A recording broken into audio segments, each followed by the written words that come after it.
Assalamualaikum warahmatullahi wabarakatuh. Saya Siti Ismiulandari NIM 0602032108. Di sini saya akan memenuhi tugas UTS yang bertemakan teknik penulisan karya ilmiah. Di sini saya akan menggunakan judul yaitu footnote, daftar pusaka, dan tata cara penulisannya. Dalam penulisan karya tulis, kita menggunakan data yang diperoleh dari berbagai sumber, baik secara tertulis maupun tidak tertulis. Berdasarkan isinya, sumber tertulis dapat dibagi menjadi 3, yaitu ilmiah seperti buku-buku, artikel ilmiah, dan laporan penelitian. Yang kedua non-ilmiah seperti berita di surat kabar atau majalah. Yang ketiga yaitu sastra seperti karya prosa, puisi, dan drama. Penggunaan sumber karya tulis ini dapat dinyatakan dengan menggunakan daftar pusaka atau biasa disebut dengan bibliografi dan catatan kaki atau biasa disebut dengan footnote. Yang pertama yaitu pengertian dari daftar pusaka. Daftar pusaka atau daftar atau senarai yang ada dalam karya ilmiah, misalnya makalah atau skripsi, yang berisikan identitas buku dan pengarang yang disusun secara alfabetis, yaitu setelah nama marga pengarang dikedepankan. Yang kedua yaitu pengertian dari footnote atau catatan kaki. Catatan kaki adalah keterangan-keterangan atas teks karangan yang ditempatkan pada kaki halaman karangannya bersangkutan. Catatan ini memberikan informasi singkat sesungguhnya terdapat pada tulisan. Dengan catatan kaki, seorang penulis sesungguhnya telah memberikan penghargaan atas karya orang lain. Fungsi daftar pusaka dan footnote.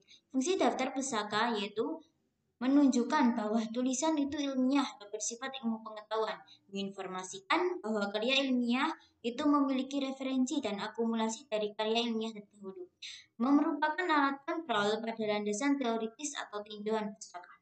Yang kedua yaitu fungsi footnote, yaitu memberikan penjelasan atau keterangan mengenai sumber dari sebuah kutipan agar bisa dimengerti pembaca tulisan tersebut dan menghargai sumber kutipan.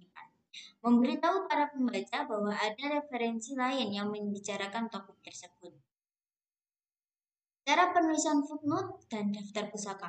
Yang pertama, unsur dan aturan dalam penulisan footnote atau catatan kaki. Nama penulis atau pengarang, penerjemah, dan editor ditulis lengkap tanpa gelar kesarjanaan. Untuk penulis yang bukan penulis asli dicantumkan seperti penulis asli dengan tambahan keterangan di belakang nama tersebut, seperti penyusun, penatur, penerjemah, dan editor.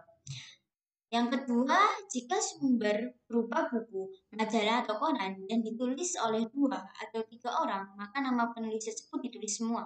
Yang ketiga, pengarang yang jumlahnya lebih dari 3 orang bisa ditulis nama pengarang pertama dalam catatan kaki, diikuti dengan kata GKK atau al. Pangkat dan gelar tidak ditulis kecuali gelar kebangsawaan yang memang menjadi bagian dari nama.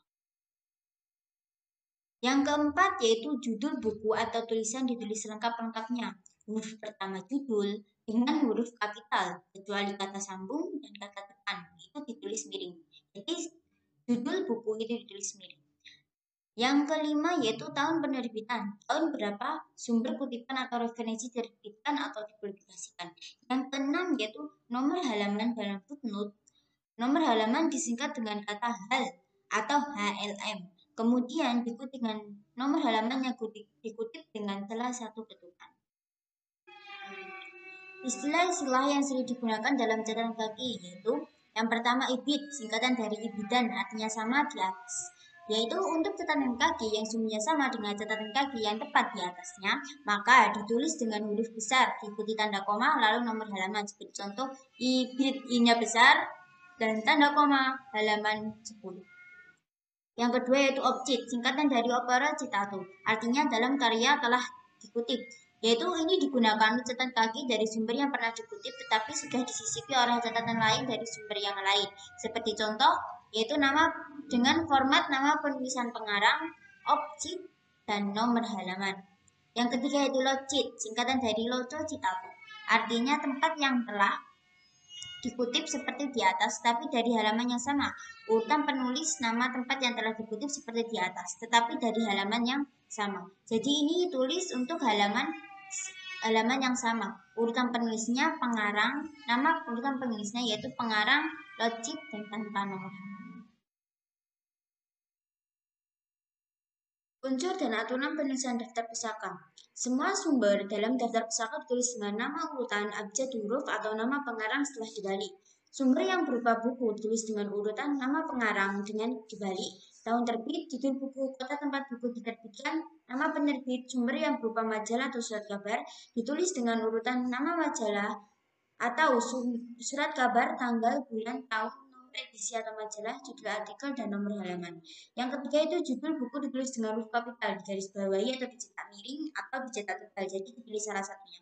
Yang keempat itu apabila nama pengarang terdiri atas dua kata atau lebih, kata akhir dari nama tersebut diletakkan di muka dan ditandai dengan tanda koma, tanpa gelar akademik. Seperti contoh, Aji Prosidi tulis dengan Prosidi, Aji. Apabila pengarang terdiri atas dua orang atau tiga orang, nama-namanya ditulis semua. Akan tetapi, jika lebih dari tiga orang, ditulis satu orang dan diberi singkatan et, al, atau dkk. Gelar akademik tidak perlu dicantumkan. Dan bila ada dua atau lebih sumber pengarangnya sama, penulisannya urut berdasarkan tahun atau tanggal terbitnya. Dan nama pengarang urutan berikutnya cukup diberi tanda garis. Terima kasih atas partisipasinya. Don't forget to like, share, and subscribe. Thank you.